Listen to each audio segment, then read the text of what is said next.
नमस्कार मित्रांनो. मी राजकुमार शिंदे, तलाठी अर्थात ग्राम महसूल अधिकारी. अ, तलाठी भरती म्हणजेच ग्राम महसूल अधिकारी भरती 2026 साठीच्या आपल्या या 2026 सालातल्या पहिल्या व्हिडिओच्या निमित्तानं आपली भेट. सगळ्यांचं मनःपूर्वक स्वागत आपल्या चॅनेलवर, राजकुमार शिंदे या चॅनेलवर. डायरेक्टली मुद्द्याला हात घालतो. यावेळची 2026 ची तलाठी भरती एम-पी-एस-सी कडून व्हायला लागल्या. एम-पी-एस-सीच्या ग्रुप सीच्या पॅटर्ननुसार व्हायला लागल्या. एम-पी-एस-सीचा स्वतःचा एक पॅटर्न आहे आणि पॅटर्नमधून परत एम-पी-एस-सीच्या पूर्व आणि मेन्स या पद्धतीनं तलाठी भरती व्हायला लागल्यात. बऱ्याच जणांना तलाठी भरती ची म्हणजे जे अभ्यास करणारे मुलं आहेत त्यांना हा पॅटर्न माहिती आहे. पूर्व आणि मेन्स अभ्यास न करणाऱ्या मुलांना हा पॅटर्न माहिती आहे. म्हणजे सरळ सेवेचा अभ्यास करणाऱ्या मुलांना हा पॅटर्न माहिती नाही. मी पहिल्यांदा माझी ओळख करून देतो या नवीन मुलांच्यासाठी. मी एस-टी-आयची एक मेन्स दिल्या, पी-एस-आयच्या 3 मेन्स दिल्यात, ए-एस-ओची एक मेन्स दिल्या, राज्यसेवेच्या 2 मेन्स, नगर परिषदेची एक मेन्स आणि एक्साईजची एक मेन्स. माझा एम-पी-एस-सीचा हा पॅटर्न आहे. हे एवढ्यासाठी सांगितलं की तलाठी भरती सरळ सेवेतून होणारी, टी-सी-एसकडून होणारी, महापरीक्षा पोर्टलकडून होणारी, जिल्हा निवड समितीकडून होणारी आणि आता सध्या जो एम-पी-एस-सीकडून होणार आहे, यातला तुम्हाला फरक समजावा. माझा तोही अनुभव आणि हाही अनुभव, या दोन्हीचं कन्क्लुजन तुम्हाला समजावं, यासाठी मी माझा एम-पी-एस-सीतला हा अनुभव सांगितला. बघा, 2017 पर्यंत तलाठी भरती जिल्हा निवड समितीकडून व्हायची. 2018-19ची जी भरती झाली ती महापरीक्षा पोर्टलकडनं झाली आणि त्यानंतर परत हा सगळा विषय गेला टी-सी-एसकडं आणि आता 2026ला एम-पी-एस-सीकडे आलंय.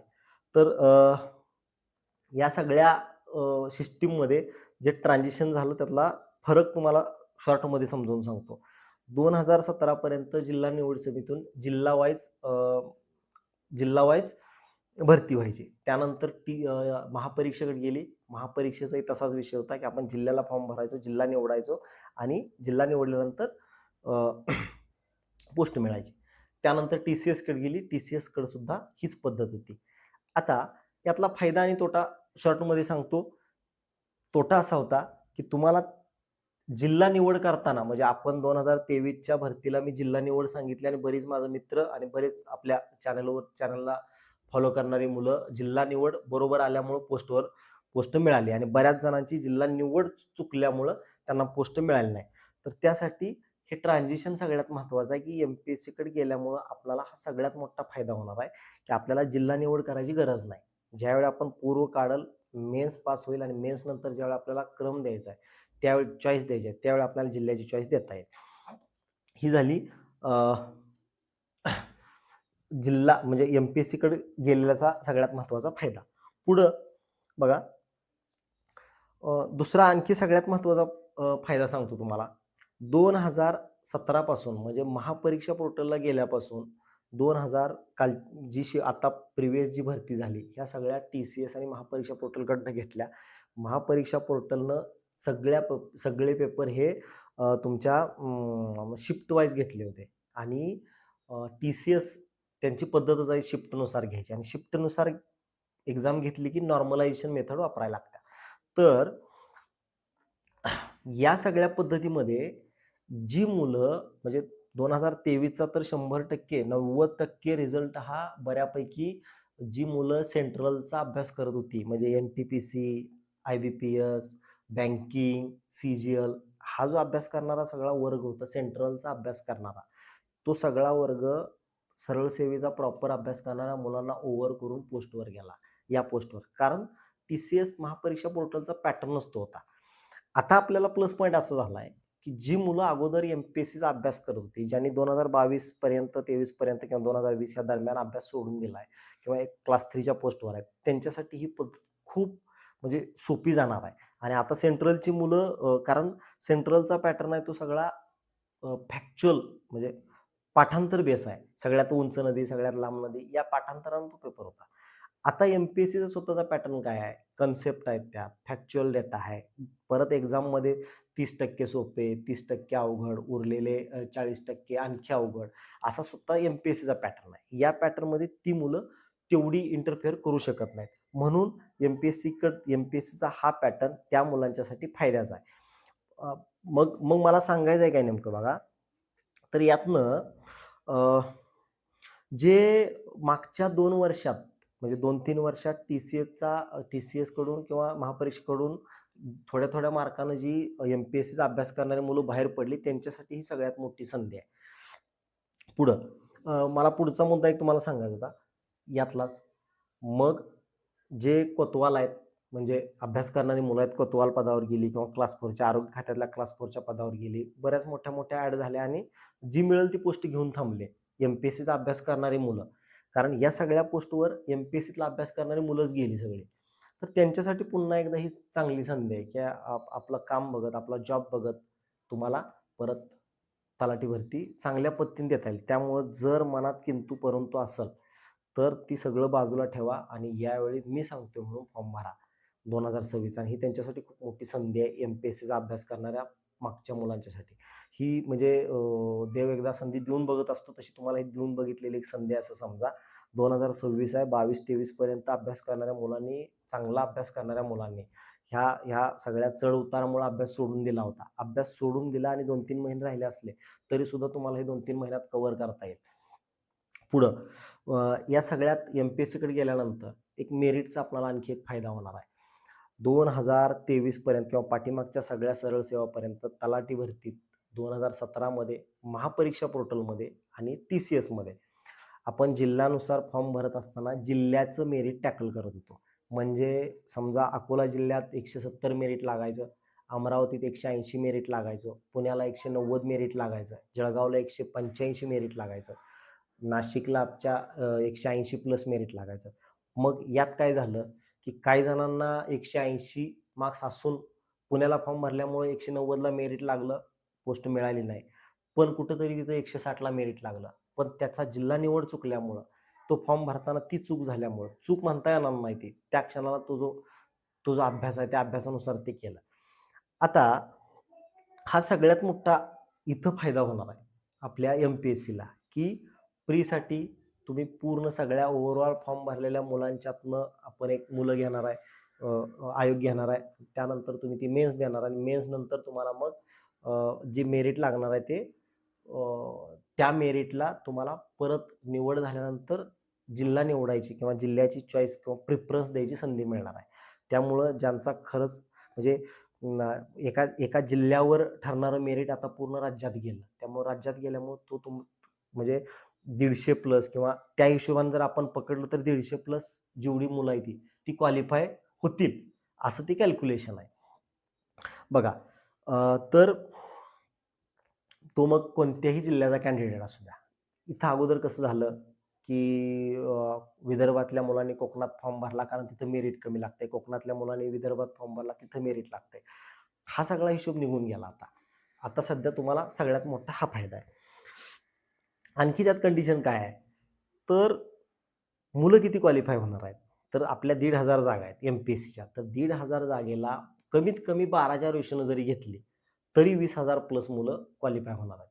आणि 4,00,000, 5,00,000, 6,00,000, 7,00,000 कितीही फॉर्म येऊ द्या. तेवढ्या फॉर्ममधनं अभ्यास करणारी मुलं 20,000-25,000 मेन्ससाठी क्वालिफाय होणार आहेत. खूप मोठा आकडा आहे. जिल्हा जिल्हा वाईज मेरिट आणि राज्याचं मेरिट ह्यात हा जो फायदा आहे, तो फायदा एम-पी-एस-सी करणाऱ्या मुलांना तर भेटणारच आहे. पण जिल्हा निवड हे बाकीच्या ज्या म्हणजे जे आपल्या बॅड लक होतं आपल्या पाठीमागचं, ती बॅड लक सगळं निघून गेलं. तो एक सगळ्यात मोठा फायदा आहे. दुसरा फायदा काय आहे? तर दुसरा फायदा सांगतो तुम्हाला. एम-पी-एस-सीचा कंबाईनचा अभ्यास करणाऱ्या मुलांना माहिती आहे, की 500, 600, 700 जागा आल्या, तर मेरिट 50च्या आसपास लागते. 50, 52, 54 ही ॲव्हरेज मेरिट लागते. कधी-कधी 48. 2016-17ला 700 पी-एस-आय जागा आल्या तर ते मेरिट एकदम 43 पर्यंत आलं होतं खाली. तर 42 पर्यंत. तर ही रेंज आहे 600-700 जागेची. क्लास क्लास 3चा पेपर आहे हा आणि थोडासा सोपा आहे. म्हणून मेरिट थोडंसं वाढेल. पण 1,500 जागा आहेत. म्हणजे काही जरी झालं तरी 50-55च्या वर मेरिट जात नाही. म्हणजे शेवटी परत डिपेंड ऑन पेपरची क्वालिटी, म्हणजे पेपर किती डीपमध्ये काढलाय किंवा किती त्याचं वेटेज आहे, ग्रॅव्हिटी आहे, त्याच्यानुसार ते ठरवलंच. पण एक ॲव्हरेज पेपर आपण पकडून चालू, तर ॲव्हरेज पेपरनं ती मेरिट लागणार आहे. आणि मिनिमम कुठपर्यंत येईल, तर मिनिमम ते 30 ते 35 पर्यंत येते, म्हणजे येण्याची शक्यता आहे पेपरच्या त्या क्वालिटीनं. म्हणून आपल्याला प्री आणि मेन्स ही फायद्याचीच गोष्ट आहे. दुसरी, नवीन मुलांच्यासाठी एक सल्ला, एक एक शब्द सांगतो तुम्हाला, की नवीन मुलं फॉर्म भरताना हा पॅटर्नमध्ये निगेटिव्ह मार्किंग आहे म्हणून घाबरायला लागले. मला बरेच कॉल आले की सर तिथं निगेटिव्ह मार्किंग आहे. तर प्लीज निगेटिव्ह मार्किंगला घाबरू नका. खऱ्या अभ्यास करणाऱ्या मुलांसाठी निगेटिव्ह मार्किंग ही ही त्यांच्या फायद्याची पद्धत आहे. निगेटिव्ह मार्किंग काय होते, आक्कड-बक्कड करून जी पोरं चुकून स्कोअर घेणार आहेत किंवा पुन्हा पुन्हा पुन्हा पुन्हा फॉर्म भरून चुकून कधी आक्कड-बक्कडमध्ये नंबर लागला तर किंवा पुढच्या मागच्या, ती कंडिशन ती सगळी निघून जात्या. एबीसीडी पॅटर्ननं तुमचा पेपर येणार आहे. पुढच्याला ए आहे, तुम्हाला बी आहे, मागच्याला सी आहे, त्याच्या मागच्याला डी आहे. त्यामुळे पुढच्याचं बघून तुम्हाला उत्तर लिहायचं असला कोणाचाच विषय होणार नाही.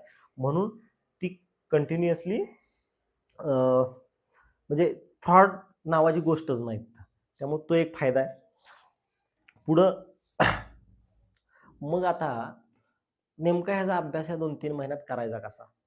हे सगळं सांगायला लागलोय अगोदरपासून ज्यांनी एमपीएससीचा अभ्यास केलाय आणि मधल्या काळात सोडून दिलाय, त्या मुलांच्यासाठी हा एक शॉर्टमध्ये तुम्हाला पद्धत सांगायला लागली कशी करायची. बघा, आपले जे टोटल 6-7 विषय आहेत, इतिहास, भूगोल, राज्यशास्त्र, इकॉनॉमिक्स, सायन्स, मॅथ्स आणि करंट अफेअर्स. तर यातला इतिहास हा विषय कसा आहे? इतिहास हा विषय तुम्हाला करावा लागणार नाही परत नव्यानं. 2022-23 पर्यंत जर अभ्यास केला आणि तुम्ही सोडून दिलाय, तर परत नव्यानं तुम्हाला एवढा अभ्यास किंवा पूर्ण ओळ टू ओळ वाचायची गरज नाही पडणार. फक्त समाजसेवक किंवा महत्त्वाचे समाजसेवक, महत्त्वाचे इव्हेंट्स याच्यावर जरी रिव्हिजन केली तरी तुम्हाला 10, 13, 15 जो काही क्वेश्चन पेपर येईल त्यातलं बऱ्यापैकी तुम्हाला टॅकल करता येईल, बऱ्यापैकी. आणि निगेटिव्ह मार्किंग असल्यामुळे 100 पैकी 100 करायची काही गरज नाही, कारण मेरिट आपलं परत कमी येणार आहे. 70-80 हा स्टँडर्ड त्यांच्यासाठीचा, 70-80 हा स्टँडर्ड एक अटेम्प्ट असतात. सेम पॉलिटीला पण महत्त्वाचे 1-2 टॉपिक करा. बाकी सगळ्याचं रिव्हिजन करा, वाचत नका बसू, रिव्हिजन करा. इकॉनॉमिक्सला 2 किंवा 3च टॉपिक, म्हणजे उदाहरण जर सांगायचं झालं तर तुम्हाला गरिबी आणि दारिद्र्य या टॉपिकवर 2-3 प्रश्न पडतात. तर असा टॉपिक एवढ्यावर जरी रिव्हिजन केलं तरी बाकीचे 1-2 आपल्या जुन्या अभ्यासावर तो विषय सॉल्व्ह होऊन जातोय. करंट अफेअर्सला पाठीमागच्या 6 महिन्याचं परिक्रमा जरी घेतलं आणि फक्त 1 लाईन वाचलं तर तो विषय परिक्रमा क्लिअर होतोय. शेवटी परत मग 6 महिने हे आपलं म्हणजे जरी स्टँडर्ड झाला तरी आपल्याला पण एक क्वेश्चन कसं टॅकल करायचं हे माहितीच असते. आणि समजा जर पेपर म्हणजे जुन्या 1-2 वर्षाच्या 3 वर्षाच्या पाठीमागं जर करंट पडलं तर तिथं ते कोणालाच येत नाही. म्हणजे तुम्हाला पण येत नाही, मग मला पण येत नाही. त्यामुळे सगळेच तिथं मग जो त्या टायमाला जो जिनियसपणा दाखवतोय, पेपर टॅकल, अननोन क्वेश्चन पण टॅकल करायची ज्याला पद्धत माहिती आहे, त्याच्यासाठी ती फायद्याची गोष्ट ठरणार आहे. पुढं सायन्स 15 ते 20 मार्क्सला सायन्स पडणार आहे. तर 15 ते 20 मार्क्सच्या सायन्समध्ये वेटेज द्या. वेटेज म्हणजे पेपर जरी बायो बेस पडला तरी बायोचे प्रश्न टॅकल करायला अवघडच जातात. त्यानंतर परत वेटेज येतंय आपल्या केमिस्ट्रीला. केमिस्ट्रीचे पण ते प्रश्न अवघड जातात, तिथं अटेम्प्ट भेटत नाही. मग फिजिक्समध्ये आउट ऑफ स्कोर घ्यायला चान्स आहे. म्हणजे आपला अणू किंवा हे 1-2 प्रश्न सोडले आरशाचा हे, तर आउट ऑफ घ्यायला चान्स आहे तिथं. तर फिजिक्समध्ये फिजिक्स, त्यानंतर केमिस्ट्री आणि मग बायो असा जर उलटा क्रम घेतला तर तिथं एक म्हणजे 10च्या आसपास मार्क्स घ्यायला चान्स आहे. पुढे गेलो मॅथ्स 20 मार्क्ससाठी आहे. 15 ते 20 मार्क्सला मॅथ्समध्ये 15+ मार्क्स घ्यायला चान्स आहे. म्हणजे आपण जर सिलेक्टिव्ह थोडंसं संकुचित वृत्तीने गेलो, मी ब्रॉड म्हणत नाही, संकुचित वृत्ती ठेवायची सिलेबस करताना. कारण आपल्याकडे 2-3 महिनेच आहेत, 2.5-3 महिने राहिलेत. तर संकुचित वृत्तीने जर सिलेबसकडे बघून एकदम सिलेक्टिव्ह अँगलनं जर तुम्ही जुन्या अभ्यास करणाऱ्या मुलांनी जर त्यात उतरलं तर आपल्याला 40-50 मेरिट, 40 पर्यंत मेरिटला पोहोचणं अवघड नाही जाणार. आणि माझं तर एक्सपेक्टेशन असं आहे की 30 ते 50च्या दरम्यानच स्कोर लागला पाहिजे. जर पेपर अवघड आला तर 30 ते 50च्या दरम्यानच मेरिट लागेल. कारण पाठीमागचं आता जर आपलं बॅकग्राऊंड बघितलं ह्या सगळ्यातलं 1,500 जागा म्हणजे खूप मोठ्या जागा झाल्या. आणि फॉर्म किती येऊ द्या, 5 लाख येऊ द्या, 6 लाख येऊ द्या, 7 लाख येऊ द्या, अभ्यास करणारी मुलं तेवढीच आहेत. मधल्या काळात चांगला अभ्यास करणाऱ्या मुलांनी वेगवेगळ्या क्षेत्रात शिफ्ट झालेत. ते क्षेत्र सोडूच नका, पण ते सोबत एक चान्स आलाय म्हणून अभ्यासाकडे तुम्ही पुन्हा वळू शकता. म्हणून या व्हिडिओचा तो उद्देश होता, की जी जुने अभ्यास करणारी मुलं आहेत त्यांच्या मनात जर संभ्रम असेल, फॉर्म भरू का काय करू, कारण दोघा-तिघासोबत बोलताना, बाकी माझ्या एका ग्रुपसोबत बोलताना माझ्या लक्षात आलं, की अभ्यास सोडणाऱ्या मुलांना थोडंसं कन्फ्युजन आहे, काय करू. 2-3 दिवस राहिलेत. त्या जुन्या कॅन्डिडेटने एकदा फॉर्म भरा, थोडासा वेळ द्या. या वेळात तुम्हाला हे कव्हर होईल, इझी आहे. एक संधी म्हणून या गोष्टीकडे बघा. रेग्युलर तुमचं जे प्लॅन चाललाय तो न सोडा असं म्हणणार नाही. फॉर्म भरायला 2-3 दिवस शिल्लक आहे तर संभ्रम ठेवू नका. फॉर्म बिनधास्त भरा. काय अडचण असली तर मला कमेंट बॉक्समध्ये सांगा. आपल्या या व्हिडिओच्या किंवा चॅनेलच्या सोबतच आपल्या चॅनेलच्या डिस्क्रिप्शनमध्ये टेलिग्राम चॅनेलची लिंक दिल्या. तर त्या टेलिग्राम चॅनेलच्या लिंकमध्ये टेलिग्रामच्या चॅनेलवर सांगा किंवा तिथं मला टेलिग्रामवर वैयक्तिक मेसेज करा. मी त्याला ह्या सगळ्या गोष्टीबद्दल पर्सनली रिप्लाय देईन. तुम्ही जर या सगळ्यापेक्षा म्हणजे माझ्या चॅनलचं जर नवीन पहिल्यांदा व्ह्यूअर असाल, बघणारे असाल, तर माझ्या चॅनलला सबस्क्राईब करा.